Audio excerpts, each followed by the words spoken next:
استعدوا، لأن عندنا اليوم معلومات مهمة جداً عن مسلسل ضروب المرجلة الجزء الثالث. أحداث كبيرة بتصير، وفيها أشياء كثير الناس فهمتها غلط من نهاية الجزء السابق. اليوم بنرتب كل شيء بشكل واضح. لكن قبل ما نبدأ، اضغط إعجاب واشترك في القناة، واكتب في التعليقات اللهم بلغنا رمضان. يلا نبدأ. أولاً، فزاع هل مات فعلاً؟ كثير من المشاهدين اعتقدوا إن فزاع مات، لكن حسب المعلومات من موقع التصوير فزاع ما مات. اللي صار إنه انصاب إصابة خطيرة، وأحد رجاله أنقذوا ونقلوا سراً إلى المدينة، والأهم تم إسعافه لنفس المستشفى اللي كان فيها الشيخ شاهين. وهذا الشيء بيخلي الأحداث تنتقل بين الديرة والمدينة، يعني ما عاد الصراع بس داخل القبيلة، بيصير فيه خطين دراميين يمشوا مع بعض. ثانياً، زواج الشيخ شاهين. الناس شافت في النهاية إن شاهين تزوج من الشيخة رشة، لكن الحقيقة إن الزواج ما تم.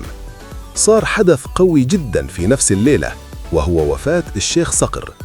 وفاة الشيخ صقر بتكون سبب مباشر لإيقاف الزواج، وبعدها تبدأ المشاكل داخل القبيلة. ثالثاً، وفاة الشيخ صقر والصراع على المشيخة.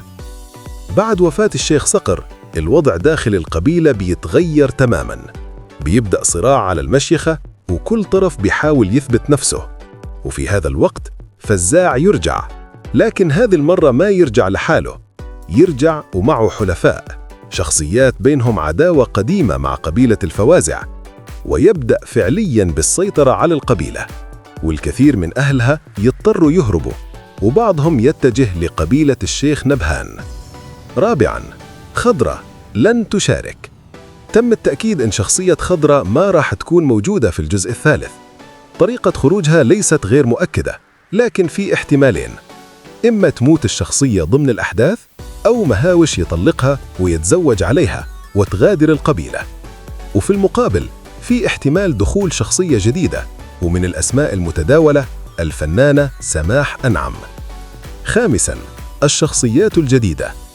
الجزء الثالث بيشهد دخول وجوه جديدة، منهم علي العزاني، سماح أنعم، محمد نعمان، إلى جانب الشخصيات الرئيسية شاهين، رشة، مهاوش، مقناص، وممكن نشوف ظهور شخصيات قديمة مؤثرة مثل رملة شقيقة أم حابس.